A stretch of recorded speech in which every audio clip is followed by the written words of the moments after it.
পরিবারটাকে বাঁচিয়ে রাখার জন্য অসুস্থ অবস্থায় তাকে সকাল থেকে রাত অবধি কাজ করতে হয়। আপনাকে এই দোকানটা ভালোভাবে চালাইতে হবে সংসারটাকে টিকে রাখার জন্য। আপনি চাইলেও বিশ্রামে থাকতে পারবেন না, বাসায় বসে থাকা যাবে না। না।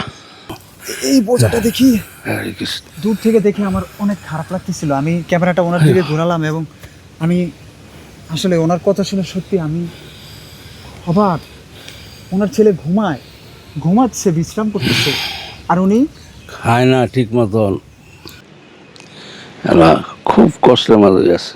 মালিক নেয়ও না, আচ্ছা আমারে মালিক নেয়ও না। যে ছেলেকে আপনি সেই ছোটবেলা থেকে এত কষ্ট করে বড় করলেন, সেই ছেলে বিশ্রাম করতেছে, ঘুমাইতেছে, আর আপনি আপনার চোখে মুখ দিয়ে ঘাম পড়তেছে, আর আপনি কষ্ট করে আপনার জীবিকা নির্বাহ করার জন্য এই রাস্তায় ঘুরতেছেন, গ্রামে গঞ্জে ঘুরতেছেন, হাট বাজারে ঘুরতেছেন। গ্রামে না, এনো সামনে বইয়া দোকানদারি করবো আর কি। আচ্ছা, একটু তৈরা হাসপাতালের সামনে। আপনার ছেলের বয়স কত চলতেছে এখন? বয়স কত? 28-30 হইব। 28-30 বছর বয়স। চাচার ছেলের বয়স 28-30। এমন একটি বয়সে একটি ছেলে যথেষ্ট ম্যাচিউরড হয়। এই বয়সে তার বাবা মার পাশে থাকা উচিত, চাচার পাশে থাকা উচিত। হয়তো সে বুঝতেছে না, কিন্তু তার বোঝা উচিত যে আমার বাবা মাথার কাম পায়ে ফেলে সংসারটাকে টিকে রাখার জন্য কষ্ট করতেছে, আর আমি বাসায় বসে আছি। হরে কৃষ্ণ। কি করবো, কপালই খারাপ। মাইয়া আছে, মাইয়া হেল্প করে অনেক। আমি তো অসুস্থ, কিন্তু হাঁটতে পারি না। একবারে অচল হয়ে গেছিলাম গা, মালিক রক্ষা করছে। একবারে অচল হয়ে গেছিলাম গা। এখন যেমন একটু চলাফেরা করি, এই বড়ি সড়ি খাই। এই এখন আপনার সংসারকে বাঁচিয়ে রাখার জন্য কাজ না করলে কি হয় না? খামুকি হ্যাঁ? খামুকি নিজেরও তো একটা খরচা আছে। মনে করেন চা খাই। চাচি আছে? আছে চাচি কি সুস্থ? আছে কি একরম ওই ব্যাক করি। ওষুধপত্রের মাঝে আছি, ওই ওষুধ লাগে মনে করেন অনেক। আমার ওই দৈনিক 140 টাকার ওষুধ লাগে। দৈনিক 40 টাকা। 140 টাকার ওষুধ লাগে দৈনিক চাচার। তার নিজের শরীরকে সুস্থ রাখার জন্য ওষুধ খেতে হয়, পরিবারটাকে বাঁচিয়ে রাখার জন্য অসুস্থ অবস্থায় তাকে সকাল থেকে রাত অবধি কাজ করতে হয়। এটাই মানুষের জীবন। চাইলেও কিন্তু উনি পারতেছে না ঘরে বসে থাকতে, কারণ উনি ওনার ছেলেকে ওইভাবে ওরকম জায়গায় দেখতে পাচ্ছে না যেখানে উনি দেখতে চাচ্ছিল। উনি চাচ্ছিল হয়তো ওনার ছেলেটা প্রতিষ্ঠিত হবে, সে দেশ এবং দেশের বাইরে কোনো না কোনো কাজ করে তার সংসারটাকে চালাবে। সেই জায়গাটায় ছেলেকে আর দেখা হচ্ছে না চাচা। আপনার কি এজন্য অনেক কষ্ট হয়? কষ্ট আর কি, মালিক কপালও থাকলে, দুঃখ থাকলে কেডা সুখ দিব। আচ্ছা, আমার ওই ভাই আহ, কেন মানে এমন করতেছে কেন? মালিক জানে, কি উত্তম পারলাম না আমার এটা। সে কি বিবাহিত? হ্যাঁ, ওই যে আপনি বললেন যে বিয়ে করছে। একটা মেয়ে হয়েছে। 1 বছর হয়েছে না, 10 মাস হয়েছে। কি করে আপনার ছেলে? আরে কত চাকরি করছো, মানে যে কোনো কামই যাক, লাস্টিং করে না। 1 মাহিন্দ্র গাড়ি কিনছে, আগে গরু আসছিল, গরু বেচছে, 1 মাহিন্দ্র গাড়ি কিনছে, এর ঠিক মতো চালায় না।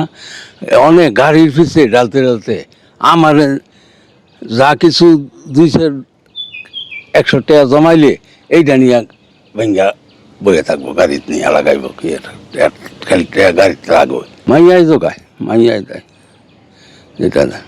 মাইয়া জামাই অনেক হেল্প করে। এই যে ওষুধপত্র টাকা দেয়, মাইয়া জামাই যেটা দেয়। পরের পুত্রের নামে মিশা কথা করে লাভ নাই। আপনি আপনার ছেলের জন্য আল্লাহর কাছে দোয়া করেন যে আল্লাহ যাতে হেদায়েত দেয়। হ্যাঁ, তা তো অবশ্যই। এটি সময় এই যে সকাল থেকে লইয়া ডাহে অনে না করছি, বাড়িগুলিতে না করছি, ডাক ডোক দিচ্ছে, মনে যেটা চাহিদা করুক। এখন আমার ওই ভাই সে যদি পরিশ্রম করে, হ্যাঁ, তাহলে কি সংসারটা অনেক ভালোভাবে চলবে? আবার কোনো অভাব নাই, কারণ আমি দোকানদারি করতাম আগে 2 বেলা, সকালে বিকালে, অনেকবারই করি 1 বেলা। হেরে আমি অসুস্থ হওয়ার পরে হেরে দিয়েছিলাম দোকানদারিরও ঠিক মতো করলো না, অনেক খালি বিকালে করি একটু, এই ওই। আপনাকে এই দোকানটা ভালোভাবে চালাইতে হবে সংসারটাকে টিকে রাখার জন্য। আপনি চাইলেও বিশ্রামে থাকতে পারবেন না, বাসায় বসে থাকা যাবে না। না, তো বাসায় বয়ে থাকতাম পারবো, ওই মায়ের দিকে চাইয়া থাকুন লাগবো, এক কত ই করণ যায়। নিজে পরিশ্রম যতদূর পারি, মালিক যতদিন চালায়, অক্কারে তো অসল হয়ে গেছিলাম, আর্থম পারছি না, ঘর বার হয়েছি আপনার ই দিয়ে, কিন্তু অনেক তো একটু চালাইতেছে। চাচা, ওনাকে আমি যখন দেখলাম তখনই আমার খারাপ লাগলো যে খুব দূর থেকে দেখা যাচ্ছিল যে উনি খুব ক্লান্ত শ্রান্ত, ওনার চোখে মুখ দিয়ে ঘাম পড়তেছে, উনি দূর থেকে আসতেছে। তাই জিজ্ঞাসা করলাম, চাচা আপনি কি করতেছেন? আপনি কি এই রাস্তা রাস্তায় ঘুরে ঘুরে কোনো কিছু বিক্রি করেন? সে বলল হ্যাঁ, সে বিক্রি করে, তার একটি দোকান আছে ছোট, ওই দোকানে সে দোকানদারি করে। এই জানো ওই সামনে তো আমি একটা কথাই বলতে চাই চাচার কাছ থেকে যেটা জানা গেল, এখন আমাদের প্রত্যেকটা ছেলেরই বৃদ্ধ বয়সে তার বাবা মায়ের পাশে থাকা উচিত, বাবা মায়ের কষ্টটা ফিল করা উচিত, যে আমার বাবা আমার মা আমাকে এত কষ্ট করে ছোট থেকে বড় করছে, এখন তারা কি চায় আমার কাছে? তারা অবশ্যই চায়, শেষ বয়সে এই বাবার শরীরের কর্মক্ষমতা কিন্তু কমে যায়, চাইলে হয়তো অনেক বেশি পরিশ্রম করতে পারে না, বাধ্য হয়ে করতে হয়। এই পরিস্থিতি আসলে আমরা কেউ দেখতে চাই না। সবাই চাই যে আমরা আমাদের গ্রামে গঞ্জে শহরের বাবা মায়ের সন্তানগুলো তাদের বাবা মার কষ্টটা বুঝবে, বাবা মার পাশে দাঁড়াবে, শেষ বয়সে বাবার যাতে বাধ্য হয়ে সারাদিন হাড়ভাঙ্গা পরিশ্রম করতে না হয়, সেজন্যই সন্তানের বাবা মার পাশে থাকতে হবে। আমার একটাই কথা, আমরা সবাই বাবা মার কষ্টকে ফিল করব, তবেই আমাদের বাবা মা শেষ বয়সে এসে ভালো থাকবে। ভালো থাকবেন চাচা, আচ্ছা। আমি আপনার জন্য দোয়া করি যে আল্লাহ আপনার ভালো করুক, আর আমার ভাই যাতে একটা সময়ে এসে বুঝে যে হ্যাঁ তার কিছু একটা করতে হবে, বাবা মার কষ্টটা বুঝতে হবে, বাবা মার পাশে থাকতে হবে, এই জিনিসটা যাতে সে বুঝে জীবনের একটা সময় এসে। এটাই জীবন। জীবন কারো কাছে খুব সহজ, আবার কারো কাছে অনেক কঠিন। আপনারা এরকম জীবনের গল্প যদি আরও জানতে চান, চ্যানেল এবং পেজটি সাবস্ক্রাইব এবং ফলো করে রাখবেন। সবাই ভালো থাকবেন। আল্লাহ হাফেজ।